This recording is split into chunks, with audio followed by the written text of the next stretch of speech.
and it'll help to maybe explain a little bit of how this evolved. Give it a second. Again, the zoning ordinance is directed and set up by the comprehensive plan. It's governed by the comprehensive plan. The comprehensive plan tells the zoning ordinance, you know, what goes in there. So again, once the comprehensive plan, at least the land use section was amended in 2005, then the zoning ordinance was amended in 2008, working after a 2-year process, working with a committee that was formed of local residences to bring, and a consultant, to bring the zoning ordinance into compliance with the comprehensive plan. This wasn't a document that was created by a planning department. It was a document created by the people, if you will. Folks who were assigned, who had the opportunity to work on this committee. It was a large committee.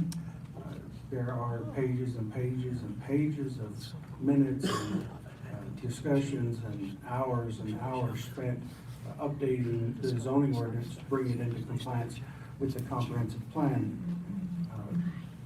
So it was that committee that determined that these things needed to be regulated and addressed.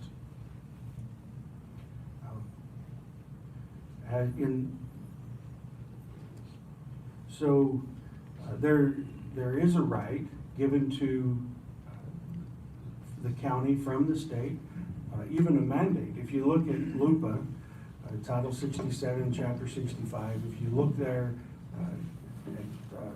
it tells you that the state basically mandates, says that the counties and cities shall exercise the rights of this title, which is the LUPA, the Land Use Planning Act, which is Title 65.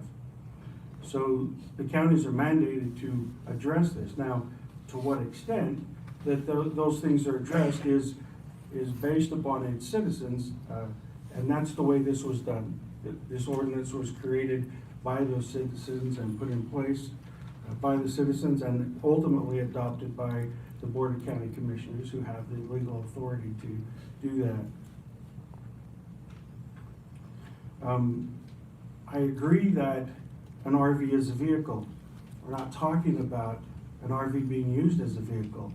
We're talking about an RV being used as a permanent residential structure.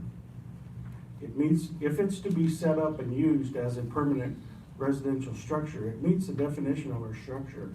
It should receive a building location permit currently based on the current ordinance. If it's going to be used as a permanent structure. The ordinance, Title 12 definitions, define a structure as anything assembled having a location on the ground. Now think about that for a second. Yeah, that's a definition of a structure. And so this is a lot wider and a lot bigger than just eliminating number 11. Eliminating number 11 would mean that recreational vehicles would become a permitted use with absolutely no regulation in any way, which is interesting. Some of the comments received verbal were in contradiction to some of the comments received written. Because there are those that want to regulate how a property is used because of the impacts. This is actually a lessening of those regulations. It's taking one and going to two. Right now you can have one, you can only use it 120 days, and this is lessening that to two. The challenge that we had as we went through this public hearing process, commissioners, is we took the opportunity to pay attention to the comments on Facebook, but we also took the opportunity to respond to the comments that we received by phone, verbal comments. And so that's why the accessory RV parking space became a little bit diluted. When the Planning and Zoning Commission met, the concern was we're talking about a permanent RV parking space complete with electrical, water, and sewer hookups. We're talking about establishing a permanent residential structure. And so that is why we defined it that way. The request from the individuals who called in was take out the word hookups. We don't want to have hookups. And I get that, but we're talking about a permanent living structure. We're not talking about something that may be moved or may be there for a little while. We're talking about it being attached to the ground. And so that is why, that is how that evolved, that definition evolved to basically stake it out on the ground and tell us where it's gonna be. Is that appropriate? That's for the commission to decide. Is that language appropriate? Does it need to be defined more clearly? That's your decision to make. Does number 11 need to be deleted completely? I only hesitate because the ramifications of what that means, in the way that I think that is eliminating number 11 is not consistent with the comprehensive plan. Because you would then allow RV placements completely random and unregulated. Not that this isn't a personal thing. I'm trying to protect what the committee and the people put together and trying to widen it to enough to so it addresses the needs of the people. Is it time to relax it completely and allow RVs everywhere? I don't know the answer to that. I know that in meeting with individuals on these sub-area plans, I'm not sure that is. So I think that those committees will have to continue to address what this means in their areas. But relaxing that, deleting number 11 completely, I'm concerned the impacts have not been considered what that means. Hey. Um, Camera in the corner pointing at everyone else. Tucked in the floor corner. I don't think it answers the problem. The ordinance still allows one home and one ADU on a property. I don't know that deleting number 11 solves that issue. That is the challenge with ordinances. It's if we change this, what effect does it have here? It takes a lot of time and discussion, and this is why we have public hearings, because it brings up these ideas that need to be vetted more clearly. Yes, it would change. This change would allow temporary uses up to a year. That's correct. A permanent RV space is a location on the ground. That's what we're talking about. I appreciate and am just as concerned about the impacts that these have on property taxes. The intent is never to increase or change those.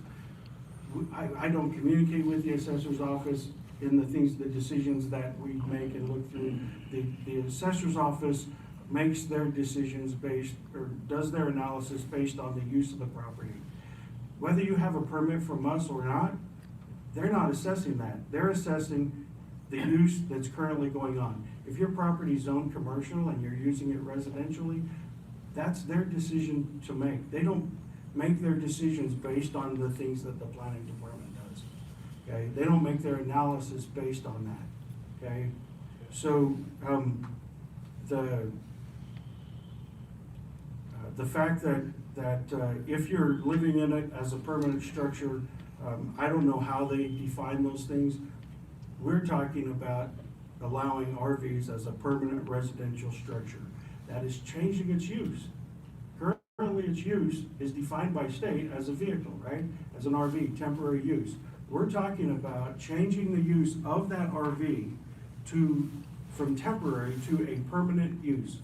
So it is a change, and we're requesting the opportunity to review the property for the impacts, as small and as minor as they are.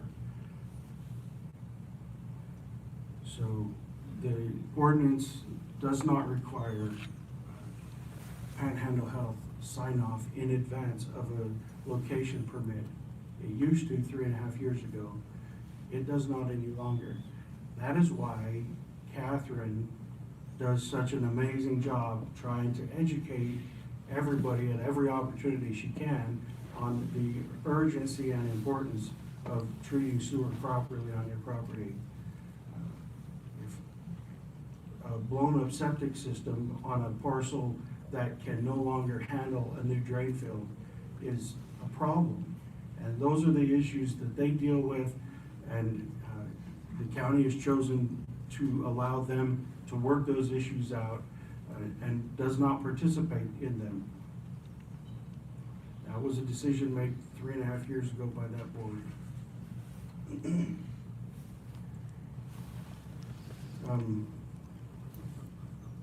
I think that the comments on housing not being affordable was an appropriate comment. The Planning Commission in their work session talked about that. I think I answered the questions during the public comment on how the ordinance can change and meld through this process. The P&Z Commission can make changes to this. It goes forward. I think that the advertising is adequate. Advertising the summary of the changes to be made. It will continue to be adequate as we move towards the board. Sometime in early 2016, I should remind the Planning Commission that the board adopted an ordinance that requires that during amendments that the commission must make a recommendation. They have 10 days to make a recommendation to the board. The board can accept that recommendation. The request could also be to send it back. My recommendation would be to consider, if you're gonna ask for them to send it back, to include a recommendation with that, if you do ask for that. Because they can choose whether or not to accept or deny that request to send it back. So my recommendation would be to consider a recommendation. There is an opportunity, like I said, the commission has 10 days to provide a response to the Board of County Commissioners. I don't think that there are any other questions that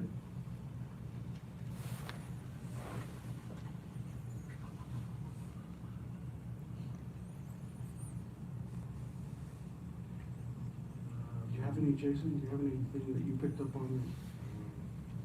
Maybe I think it was brought up something about double governing, the county making laws that for things that already exist. We're talking about turning RVs into permanent living structures. We're not talking about licensing the RV for road use. We're not talking about how the RV is built at the factory. Fundamentally, what we're doing is we're governing density here. This is a density question. And like Milton said, LUPA, Title 67, Chapter 65, State of Idaho mandates that cities and counties are the planning authority right now. There's no one else in Idaho that governs the density anywhere. Every city, every county in Idaho, whether they choose to do it or not, has the authority and the mandate to either govern density or to explicitly choose not to govern density. And pretty much most counties and cities with any population at all choose to govern it in some way. So I did pick up on that fundamentally what this is it's a density question. I'm not sure I picked up on anything else. Any questions, commissioners? Yeah, did you pick up anything in the testimony that needs to be clarified? Yeah, I think the young gentleman left, but clarifying renting 1 verse 2. The way I read it, you wouldn't be able to actually rent out an RV as a vacation home, whether there's 1 or 2 or 20 on your property. Is that correct? That's correct. For temporary use as a vacation rental, less than 30 days. But to clarify, that is going to be just the vacation rental. The conditional use permit for an RV park still exists. Vacation rental is a weird thing because the state of Idaho has chosen to regulate vacation rentals in an odd way as a residential use that counties can regulate sort of within certain guidelines set by the state of Idaho. A vacation rental is a special thing because the state of Idaho has said it is its own separate special thing, separate from every other type of land use in the state in a way, really. The conditional use permit to create an RV park still exists. So potentially you could get the conditional use permit, but a conditional use permit is just that, it's conditioned. It would be a public hearing, just like we're having here, for the P&Z, just like you see here. It would be the same kind of scenario that you're seeing. So yes, you can rent out RVs under certain circumstances, under a conditional use. You just can't call it a vacation rental and use that specific title because the state of Idaho has set that aside. It's its own thing and they define what it is for us. So one thing that maybe wasn't addressed in response, there were a couple people mentioned about the, whether the parking space definition and the use definition was not particularly clear.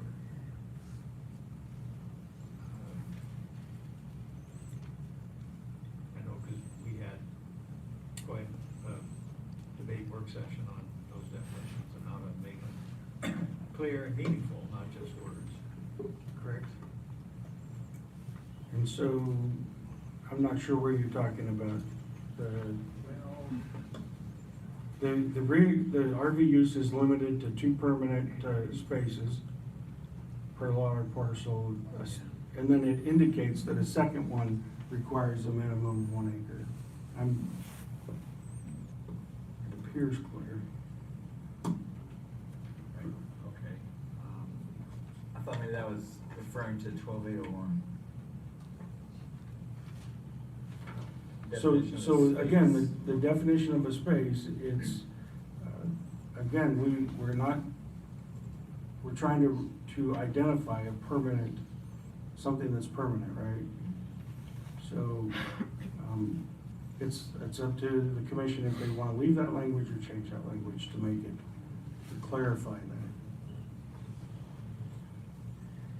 So it is, it's interesting, if you look at note 11 for the use table, the proposal in blue, and it talks about each lot or parcel is limited to 2 permanent accessory RV parking spaces.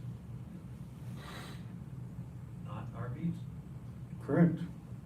We're talking about parking spaces. parking spaces. That's correct.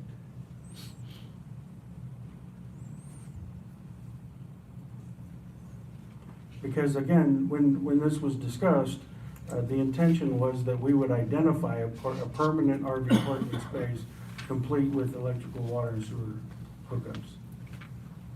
And so that's what we were indicating, was the space would be permanent. So that, right, that, I think that maybe puts a different inflection on it. Because it's the space on the ground. Yep. That's going to be That's dedicated correct. to I see siting your an point. RV. I agree. It's a permanent space.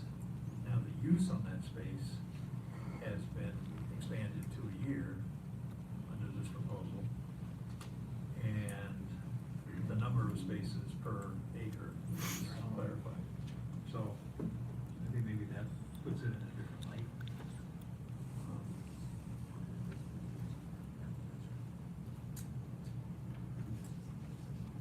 Right, correct. An RV parking space is permanent by definition. So yeah, the 1 year is still temporary. Right. So there is no time, the whole point of the RV parking space is that it's permanent with no time limit. The 1 year time limit is completely separate from the accessory RV parking spaces defined in 12801. All right. Any other part of the public testimony that needs a response here? I do remember one witness talking about, or asking the question, how we measure the impact, or how is the impact measured of increased usage, if we're gonna allow double usage, right? So, I can guess it's not necessarily a planning department issue, but what are your thoughts on that? Well, it isn't a planning department issue because the things that happen on property do have impacts. And they can impact an aquifer that doesn't only affect themselves, but can affect the whole area. So there are things to consider. That way, there's other impacts such as impacts on roads. This will increase the traffic on those roads. But as far as a specific study done, there's not been a specific study done to analyze what that potentially means. The difficulty is that not everybody is going to choose this avenue, right? Currently, the census indicates that in Bonner County, 0.4% of the structures are RVs of about 25,000. So perhaps maybe 500 Yeah, the shed. are RVs. So this is a small percentage of the housing population. Nevertheless, in some areas, it's a greater impact than others.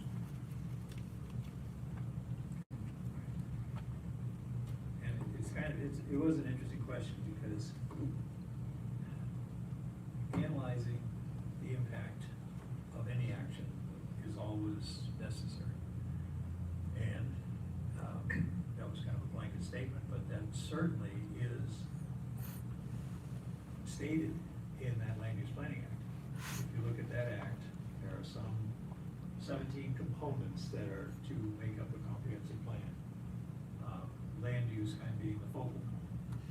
But in every one of those, whether it's schools and school facilities, whether it's roads, transportation, whether it's public services, whether it's utilities, anything, the first word under each caption is analyze past, present, and future statistics, data on that subject.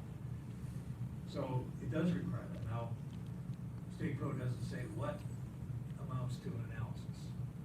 So it's left to the planning commission to figure that out. And it so therefore it doesn't say how rigorous it's to be, it just says analyze. But it's specific because I take it the way it says that, it doesn't say give us your opinion, it doesn't say give us your emotion, it says analyze the facts. So that's our job, is to figure out how to analyze the facts. Sometimes it's easy, sometimes it's not. What facts are out there? How do you get information? As Bill just said, approximately 0.4% of housing types based on the census are RVs. That's a pretty good estimate. And as we know, we were up against a census coming up, and that census will give a pretty good idea of what's happening in this county and in this state and in this country. Will it be absolutely accurate? No. No way. It just won't. So it's a pretty good estimate. So we have to deal with that and figure out, okay, what does it mean? And then based on those analyses, we're to make a recommendation to the Board of County Commissioners for that element of the comprehensive plan. Again, whether it's housing, whether it's economics, whatever it is. So we have to provide an analysis upon which we can draw conclusions and then come up with recommendations in the form of goals and policies and so forth. So that's why we formed these committees. When we approach this subject of housing, essentially, is what we're talking about.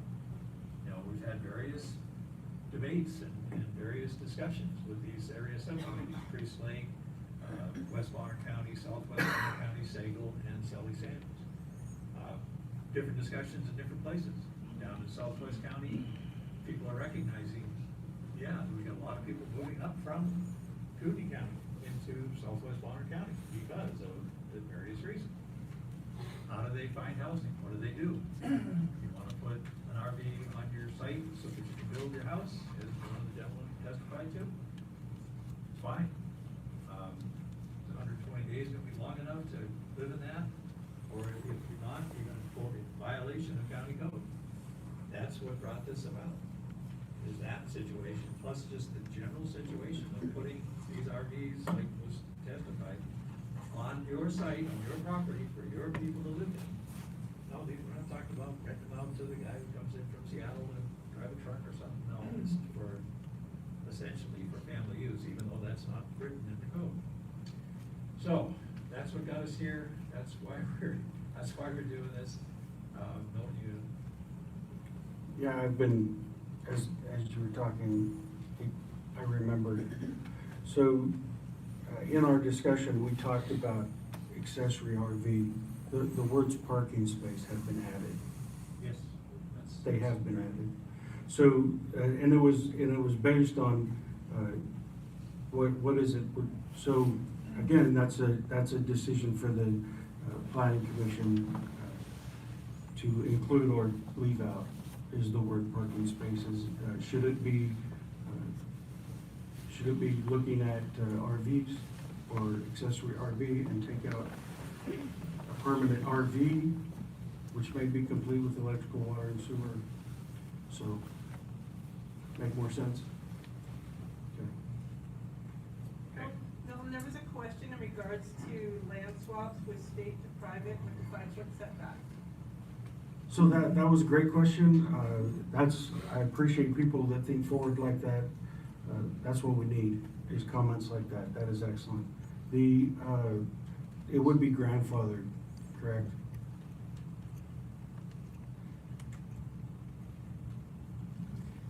Remember when we had our workshop, we were discussing changing the definition of recreational vehicle? Cause currently it's just 320 square feet, as we were discussing with the new coaches and everything, with the tip out slides and everything else. That may be kind of small. Correct.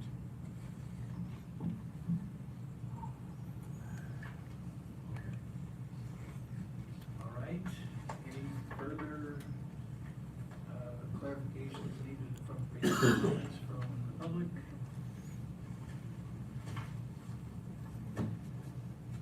Anybody's? There'll be more, so, normally what we do with this, at this point, if, we have a response from both the applicant, which is the county staff at this point, and we've asked questions to clarify, we'll close the public testimony portion, and then we'll go into deliberation. In deliberations, if we are, in our discussion, if we come up with something that says, well, what does this mean, or how does, we can, in just about every case in the past, we have been asked to staff for clarification on that issue, no further discussion, no edging into anything, but, so that, realize that might come in our deliberation as well. So, with all that said, and the process so far, I'm gonna close the public testimony portion, and now it goes to deliberation amongst the commission. So.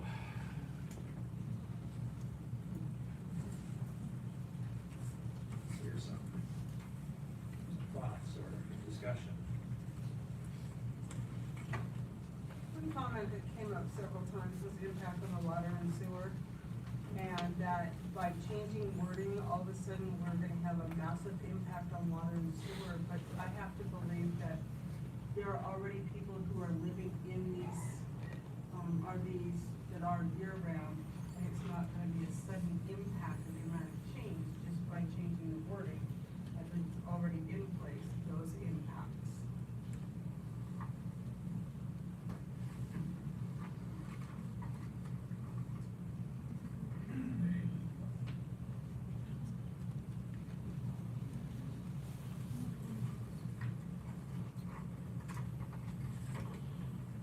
That is one of the interesting things relative to the analysis of those impacts. With a large-scale action, I mean, granted, you know, the highest thing, every available lot in the county could now show up with RVs. That'd be the extreme. But it's possible, in a sense. All the planning that I've done in the last 4 years of being around this industry, the typical is that you, as an analysis group, you decide on what is a realistic expectation of this being fulfilled. So somewhere, and then it's up to what it is. Are we talking, are we gonna be able to sell all the nuts and bolts we order, or what is it? And somewhere between 60 and 100% is the chosen factor that's in there to say, okay, I mean, know we're not gonna sell them all, but let's say we're gonna sell 62.5%. What is the effect of that? How do we have to do our supply chain, et cetera? So, we haven't discussed that as to, based on this, what do we expect? What do we reasonably expect would be the impact of here? And then as Milton alluded to, I kind of did too, there's likely to be areas in the county that this becomes active in a different measure than other areas. Very likely. And we've had this discussion to an extent in the Sully Samuel area, and they don't really see it as a big issue up there, as far as this coming into play. So many things in land use are market driven. So many things that it's really hard to say. The market could go like with what happened in 2007-8. Nothing. It all went down, and it's slowly coming back. We're still not at the same activity level this year as we were in, what, 2004 or 5? Yeah, 2005. Yeah, so we're still not, how many of you were living here then and saw all the development? Which is the biggest reason why the comp plan was looked at in 2005, because things appeared to be losing control.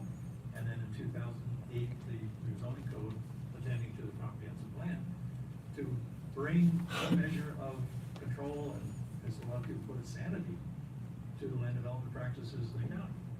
So that's where that came from. So that group there that were involved, was their main theme. And now we're here.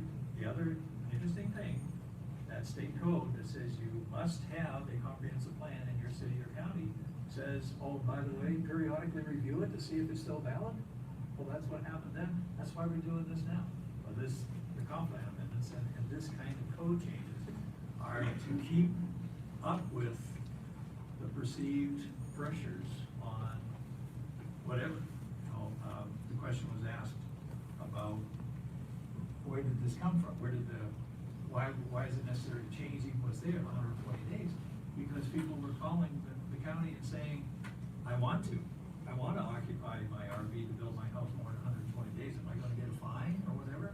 Or neighbors were calling, those people have lived there for 3 years, go after them, all that kind of stuff.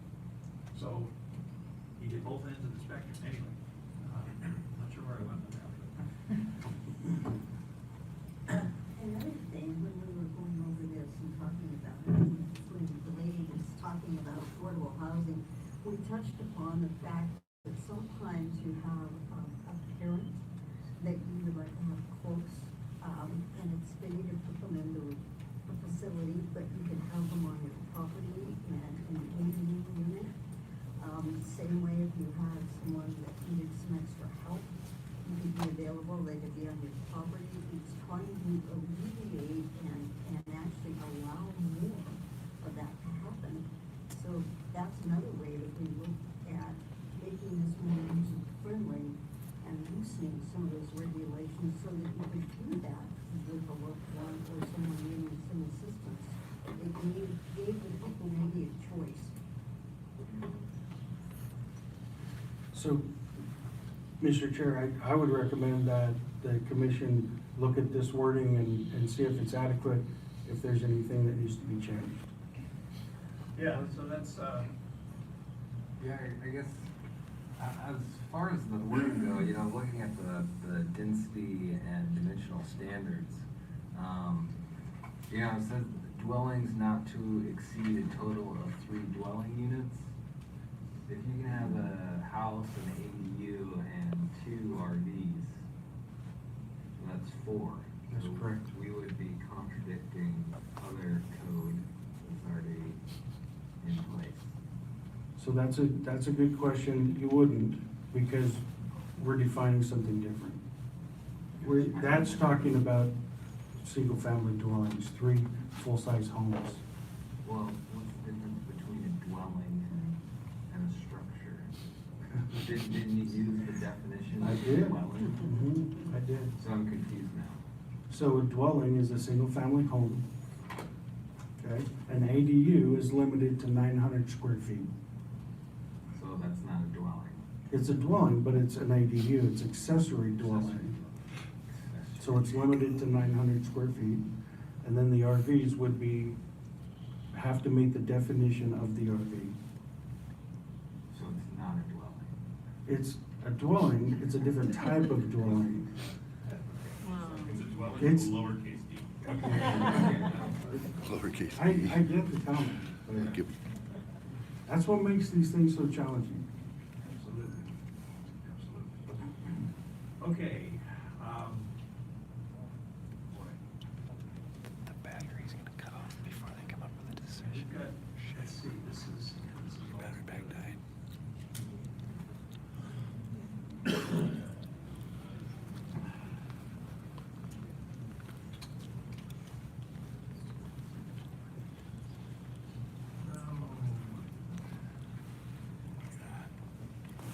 Like 20%.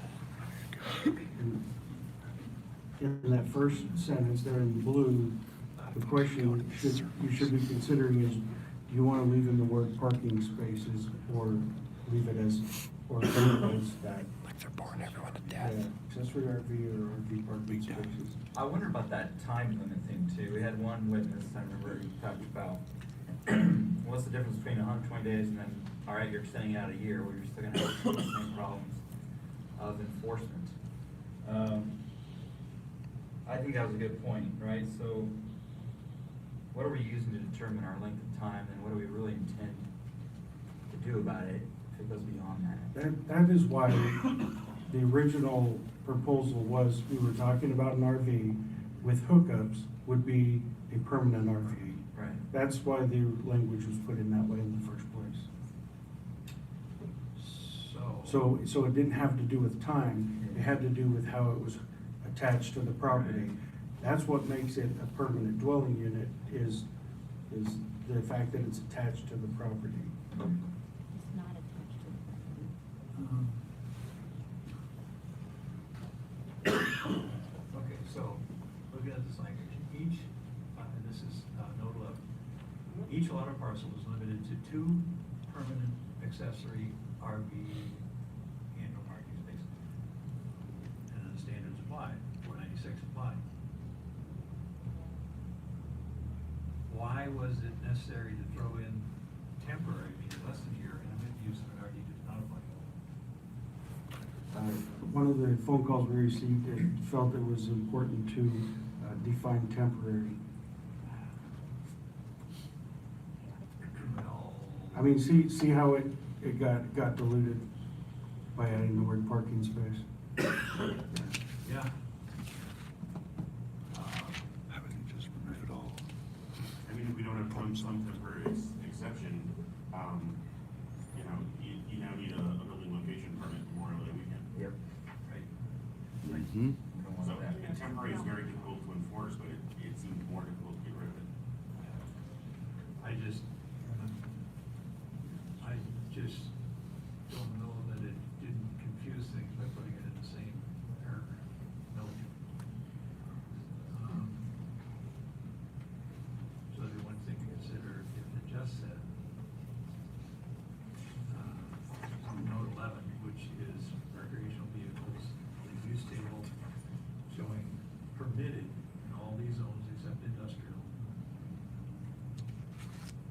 And to say that, just outright, 2 are permitted.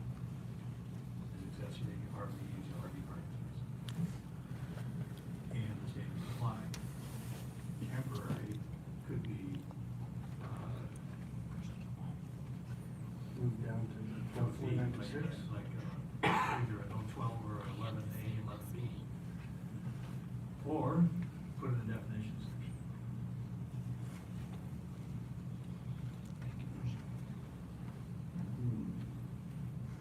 It would make more sense, I think, to put it into the definition of accessory RV or RV parking space. It's a permanent, and it says,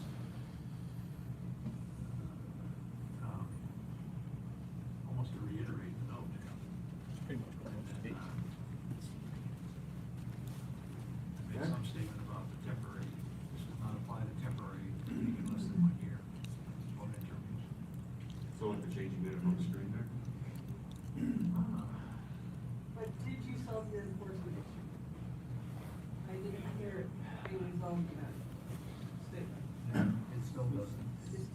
2 footers? No. Not the 2 footers. No, it's just one of those things. 120 days, it's- 1 year, 2 years, 5 years. Asking good questions. I just want to give just a little clarification if I can. Temporaries are, if we adopt this, temporaries are not gonna be regulated at all. That's correct. And no matter how many there are, number wise, they're not gonna be regulated. Oh, so you could have They have 20 out there. 20 Right, on but- Memorial Day weekend. So, Almost less than a year. so remembering back, that's where the space came from, because is a pad, a recognized spot where an RV can sit for an extended period of time. My neighbor pulls his RV into his lower field periodically and has friends come and stay in it. And then at the end of their stay, he hooks it up to the truck, takes it to the dump station, cleans it out, brings it back.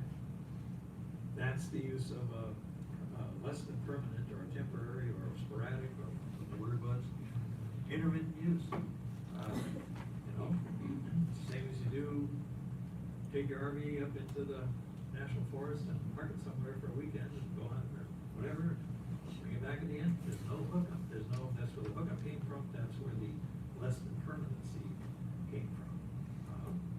That's how it got built into this, as I recall. So the question is, do you delete the meeting less than a year? And temporary becomes the opposite of permanent? Yeah, that seems to be it. Seems to be at this point a logical movement. Okay.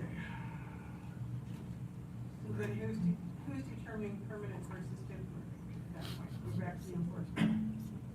So again, permanent would have to be complete with hookups.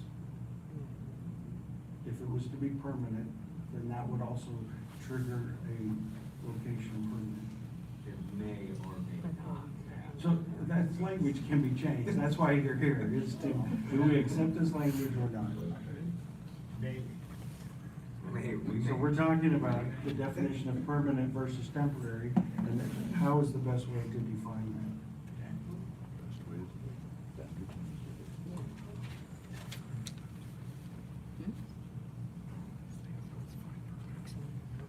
You know, as was also stated,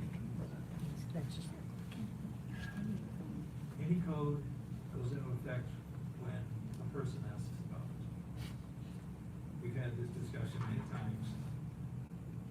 A person moves into Bonner County, are they aware that there are various code regulations that they should look into and be aware of?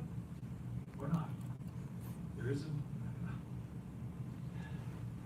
As with some of the cities, they post at the city limits zoning code in effect or something like that. There are signs. There are signs, and it says building location permits are required.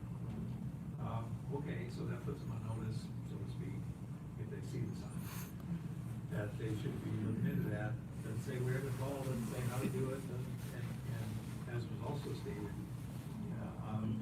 we talked about some kind of a heavier preamble on the county's planning site, website to explain some of this, or at least some handout at the counter or something.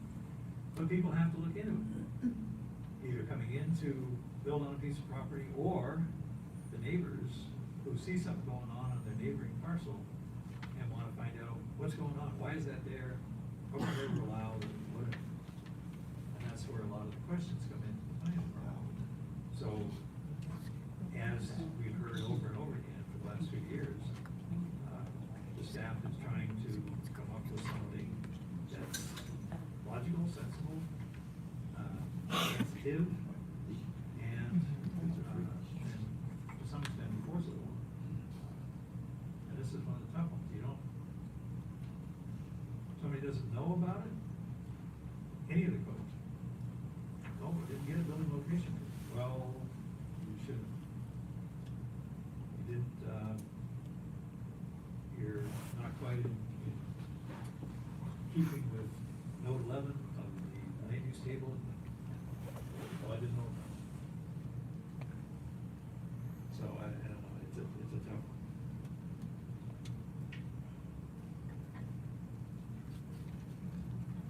I did notice that, I didn't hear anything where anybody was upset about any of the commercial side of stuff. I thought that was perfectly fine to regulate that one. And so in my mind, I'm just thinking that the, like one thing we wanna avoid is somebody running a air quote temporary RV park. Right, so they've got 25 of them out there. They're doing exactly the same thing as commercial use cable, but they're just gonna call it temporary. So somehow we need to make sure. Well, I believe that's already in code. As soon as, you're allowed to go ahead and charge up to one, but as soon as you start charging for Yeah. that second one, that triggers, Right. define as a park. I mean, that's still a, how do you regulate that?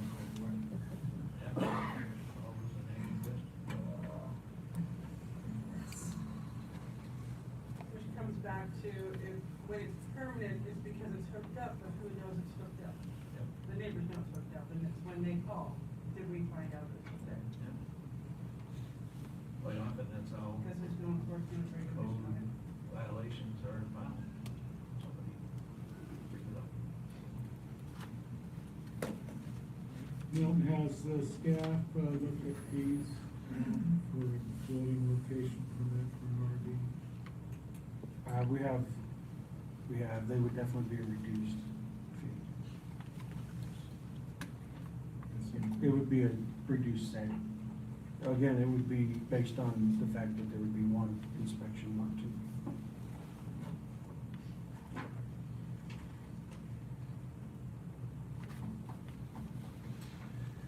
So with this paragraph, do you want, you said and/or parking spaces, what?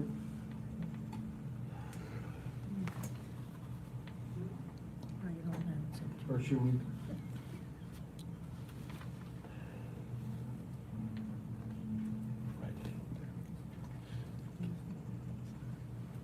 Okay, yeah. And or what? Well, one definitions, accessory parking space, RV parking space, and that's the space.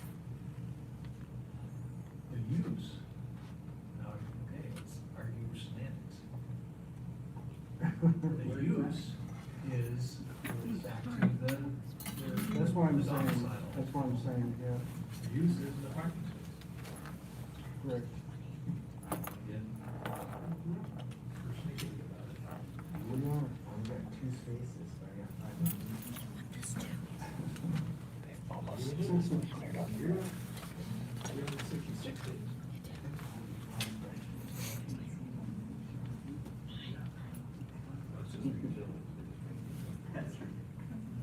Another workshop for this. I know, it is.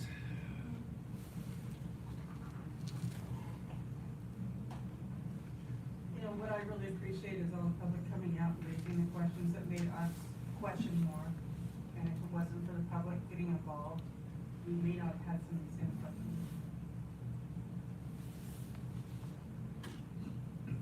And I know we've had 2 workshop sessions on this. And I cannot recall how many members of the public we had at those sessions. I just don't We had recall. some, yes. There was 2 at one session. Yeah, some sort of another room full. Yeah, it's like 8 of another one. So, yeah, it's always a benefit to having the public. You know, and even if we fill the capacity, 85 people in here, say 80 public sitting here, that's a very small percentage of the 47,000 people who live in Bonner County. But it's still more than 2 or 3 showing up for a workshop. And I think we had a pretty good cross-section here tonight of opinions and feelings. But, complex issue, I don't know if we can come up with collective thought and good solid thinking tonight to make a recommendation. Now, this again, let's cover the options for tonight's action. We've got to, that other code section says on a code amendment, we have to, make a recommendation to the board of county commissioners within 10 days of the public hearing. I would ask for clarification on that. public hearing includes the public testimony and the deliberation, not just the public testimony. Close the public testimony portion, and now the deliberation. Are we, under that other code section, are we bound to give a recommendation to the board in 10 days? Or could we schedule another workshop for us, since we've closed public testimony, to get into this more? I don't know whether the council wants to answer that, or. Would you like to come on? Yes, please. So that you can be duly on the record. You know, we pull it out.